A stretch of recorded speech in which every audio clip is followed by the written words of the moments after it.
des jeunes ak tamit seen ay financement ci projet yi nga xam ne moom la ñuy defar parce que souvent ils ont des projets ils ont de bonnes idées mais problème bi mooy financement donc Kia dafa indi waa Walam nekk plateforme de financement participative am fi ñaari invité yoo xamante ne Ibrahima Diawara nekk directeur commercial bi ak aussi Gagne Siri Dia CEO founder ñoom ñooy ñëw waxtaan ak ñun ci financement Kia. Exactement yow xam nga ni man lépp luy financement de projet des jeunes daf ma ñor moo tax ma dem jeex ba gis ñi nga xamante ne ñooy waa Walam kii di Gaye Siri Dia comme ni nga ko waxee ak Ibrahima Diawara ñu teew fii nag ci plateau yeewu leen bi salaamaaleykum mbaa yeewu ngeen ci jàmm. Alors dañuy commencer Gaye Siri par alors Gaye Siri elle part pour info olofam setul. Donc li ma bëgg xam rek Bijou mooy des jeunes comme ça naka la ñu def ba idée boobu ñëw ci seen xel voilà ba ñu créer li nga xam ne mooy Walam. Alors, on va faire un peu l'historique de Walam, c'est ça. Comment vous est venue l'idée de créer une entreprise pour parler, enfin pour financer, pour aider les jeunes dans le financement de leurs projets? Alors, tout simplement parce que quand on arrive au Sénégal, on a constaté qu'il y avait beaucoup de jeunes qui avaient de très bonnes idées, mais qu'ils avaient beaucoup de mal à trouver un financement. Donc en fait, on a mis en place cette plateforme qui permet, donc qui promouvoit l'émergence africaine et dans un deuxième temps qui invite les gens à investir en fait sur des projets au Sénégal et en Afrique, sur le continent africain. D'accord, mais qu'est-ce que fait Walam concrètement? Alors Walam met en relation des porteurs de projets et des investisseurs. Donc en fait, les investisseurs investissent sur un projet, ils ont un retour sur investissement pendant 5 ans. Donc il leur est versé trimestriellement et les porteurs de projets sont suivis en fait. Une fois que le projet est financé, ils sont suivis pendant 5 ans avec nos partenaires et nous-mêmes pour le développement stratégique, pour le suivi du projet et pour savoir s'ils auront, enfin pour veiller qu'ils ont bien un impact sur le développement économique du continent africain. Voilà, vous avez l'idée de créer du crowdfunding, oui. C'est-à-dire le financement participatif. Est-ce que vous avez concrètement vu actuellement les jeunes qui participent à créer, financer d'autres projets, oui. Oui, vous voulez dire parmi les investisseurs, s'il y a des jeunes qui financent? Voilà. Oui, on a eu la surprise, on a eu des jeunes parce qu'en fait, ce qu'on fait, c'est qu'on a mis un ticket d'entrée très minime qui permet en fait à tout le monde d'investir sur les projets. Donc le ticket d'entrée est à 20 000 francs CFA. Donc on vise vraiment tout le monde. Généralement, l'investissement il est ciblé auprès de personnes qui ont beaucoup de ressources, donc des entreprises, des fonds d'investissement. Et nous, on a vraiment voulu offrir la possibilité à tout le monde. Donc en fait, il y a des jeunes qui investissent, des étudiants, il y a des ménages, il y a des entreprises, des fonds d'investissement. Donc tout le monde est ciblé en fait. Mais après, comment est-ce qu'on peut bénéficier de ces fonds-là si on est un jeune et qu'on a un projet? Alors, il suffit... En fait, on a un critère de sélection. Donc, vous envoyez déjà, vous remplissez le formulaire qui est en ligne. Une fois que vous l'avez rempli, il y a une équipe qui le récupère derrière, qui va analyser l'idée générale, savoir quel est le bien et le service que vous souhaitez implanter sur l'un des pays du continent. Ensuite, par la suite, il y a une rencontre qui est organisée. C'est une rencontre virtuelle ou une rencontre physique. Et là, en fait, on va vraiment déterminer quelles sont les motivations, rencontrer l'équipe. Et ensuite, on analyse le business plan. Et une fois que tout est bon, on met le projet sur la plateforme et il est accessible partout dans le monde. Tout le monde peut investir sur le projet. D'accord. Alors, Gaye Siri, tubaabam neex na torop. Mais man ñi may seetaan aujourd'hui ñiy seetaan ceux qui regardent ont besoin vraiment d'avoir des informations wolof parce que toutes les personnes qui ont de bons projets n'ont pas forcément fait des études. Alors le financement est pour tous, il n'y a pas de discrimination, donc c'est pas que des gens qui ont fait des études. Alors dañuy ñëwaat tuuti ci Walam nga wax ñu ci tuuti monsieur Fall, monsieur Diawara autant pour moi nga wax ñu tuuti lan mooy njëriñu Walam. Ok, merci hein. Tout d'abord dañuy ñëw di wax ci cadre du projet bi ñu teg mooy tudd Walam. Walam comme c'est un nom peul, elle est d'origine peul. D'accord. Elle a choisi en fait nom boobu noonu pour mettre en place qui signifie aide-moi. Ah, ouais. Donc tout bi ñu tegee projet bi on a mis en place benn plateforme. La plateforme day permettre tout le monde mën a nekk plateforme bi ñaari type de personnes lañ ciy soxla. mooy investisseur ak porteur de projet. D'accord. Voilà investisseur bi moom dafay ñëw pour investir pour dimbali ay jeunes yoo xamante ne qui vont aider à développer l'émergence au niveau africain et au niveau du Sénégal et surtout financer des projets jeunes. Financer projet jeunes yi nag mooy investisseur bi mooy ñëpp mën nañ nekk ay investisseur yow ki yaa tey mën nga nekk investisseur parce que ticket d'entrée bi ticket bu yomb la cherul 20 000 francs la. ñi nekk ci plateau bi yéen ñëpp mën ngeen nekk ay investisseurs et porteur de projet yi c'est tout le monde li ñu bëgg mooy par exemple que tout le monde ait l'accès au financement et cette fois-ci bi en fait le crowdfunding bi ñu utilisé c'est un financement les royalties crowdfunding c'est un financement participatif mooy maanaam cette fois-ci nit ki bu ñu ko financé ba pare moom dafay def partage de bénéfices fii y a pas de pression par rapport à d'autres types de financement où on vous demandait dañuy laajte fii dañuy laaj nit ñi ay garantie ou bien ay apport personnel. surtout ça. ici naka ngeen ni financé. ñuy financé ñun financé wuñu en quelque sorte. ñun dañuy nekk benn écran entre investisseur bi ak porteur de projet. ak ki yor projet bi. voilà ñun en même temps benn cabinet de consultance lañ dañuy suivre porteur de projet bi pour investisseur bi aussi mu bañ a perdre ay biom. oui.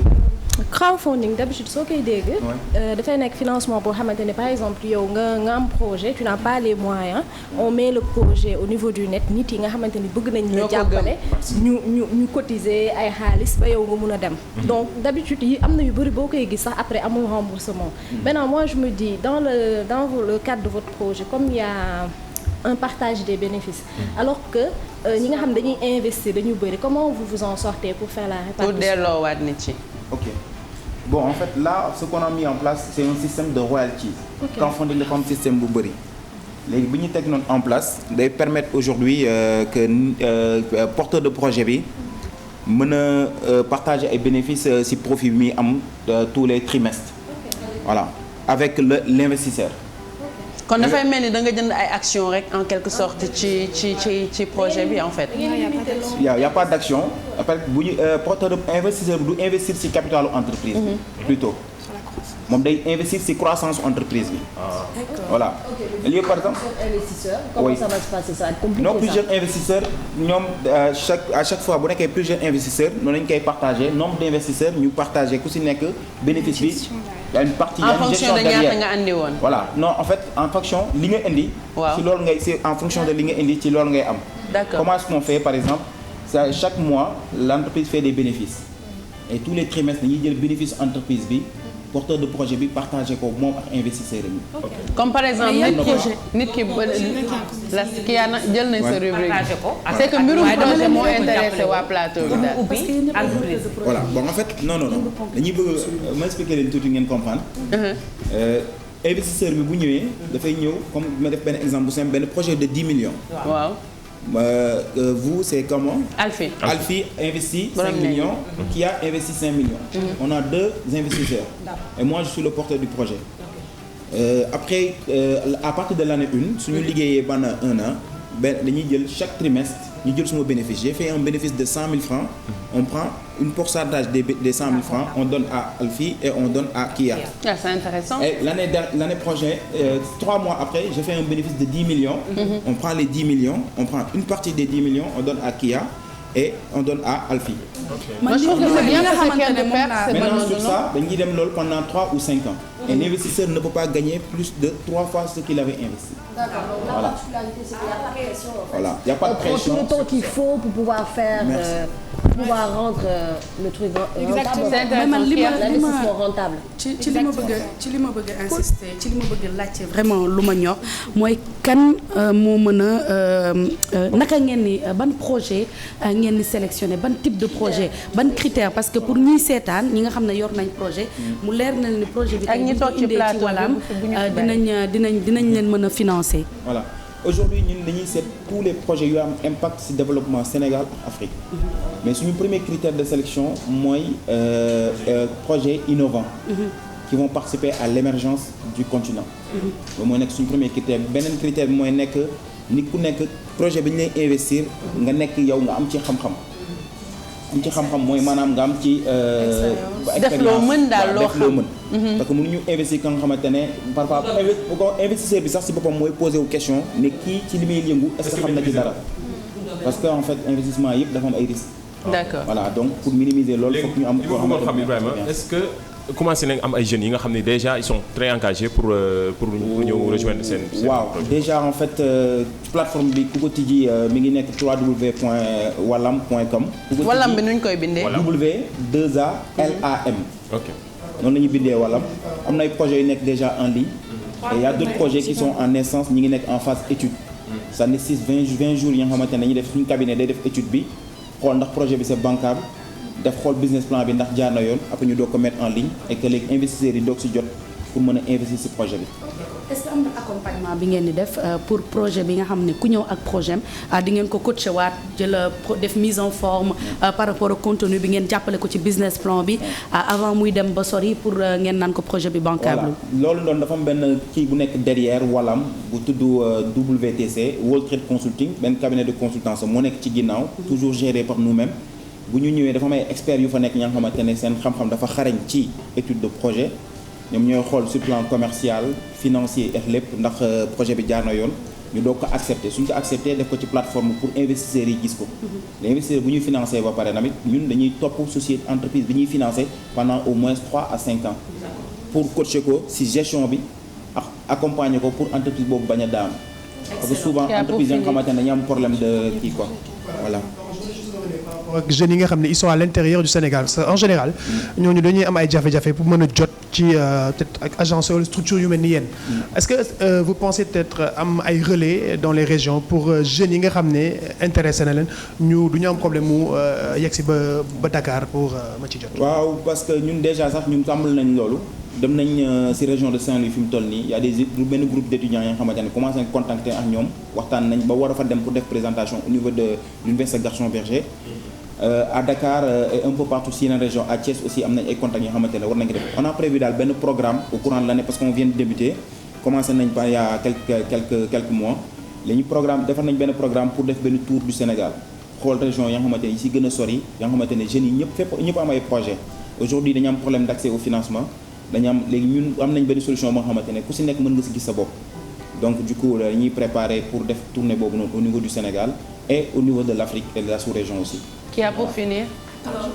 xanaa di leen wax enfin di wax ni que képp kuy seetaan te nga am financement te nga am projet soxla financement dinañ la dugalal ci kanam ci suñu page Facebook boo fa mënee dem pour mën a am adresse beeg numéro de téléphone beeg site internet bi nga xam ne boo fa duggee di nga am information yi nga war a am yépp merci beaucoup et bonne journée. Merci à vous donc loolu waa Walam la woon pour financement yi nga xamante ne ñi ngi koy joxe ci jeunes yi am seen ay projet bëgg ko taxawal donc c'est très intéressant ndax comme ni ñu koy waxee au début jeunes yi d'habitude ils ont de très belles idées projets yu baax mais xaalis bi ñu koy financer moo leen di jaaxal donc boo leen duggee ci site bi www.walam.com walam bi W2ALAM di ngeen mun a am financement boo xamante ne dina leen jàppale ngeen dem seen projet Kia. alors Bijou li ma bëggoon souligner rek mooy yenn saa yi di nga gis koo xamante ne da ngay am un super bon projet nga am benn idée boo xam ne leer na la ni que peut-être yow amuloo capacité wu diriger ko loolu la équipe di jëriñ c'est pas parce que da nga nekk da ngay am benn idée bu baax bu ñu la defalee business plan bi ba mën ko kii pour forcer gérance bi. parfois dañuy bañ ko nangu projet bi seen loxo moo tax dañ naan dañ koy porter par la force diriger ko. non mais xam nga loo moom sa yëf la mais tu prends une équipe.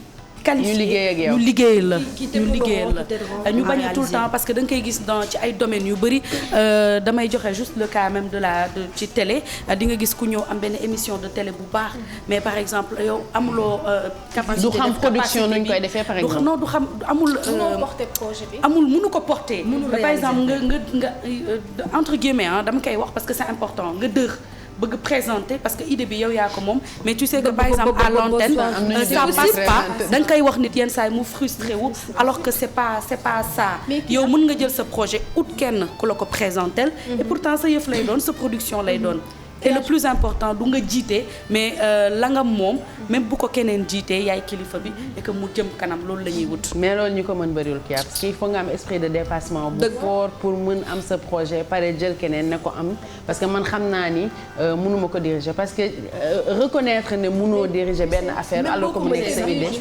loolu des fois ki nga xalaat ak ki ko copier chaque fois ki nga xam ne moo xalaat projet su koy exécuter ak ki nga xam ne moo ko copier bu demee ba à un niveau il est bloqué mais benn problème bu fekkee secteur animation par exemple lan ngay am problème mooy sénégalais xam nga bu fekkee à l'extérieur nit yi contenu la ñuy juger émission mais bu fekkee Sénégal ki koy présenté day nekk moom mooy attache moom mooy image émission bi donc da ngay gis émission yoo xam ne da ngay am problème ak présentateur bi nga changé ko après l'émission ne va pas donc moo tax ñu bëri parce que da ngay gis sax nit mu présenté benn projet ba mu yàgg mu dem def ko les gens vont la suivre parce que ñoom dañuy identifier en fait présentateur bi ak contenu émission. C'est clair en tout cas xam naa ni projet bu ñu ciy wax du ñu fi jógee tout à l'heure dinañ wax Maïmouna ci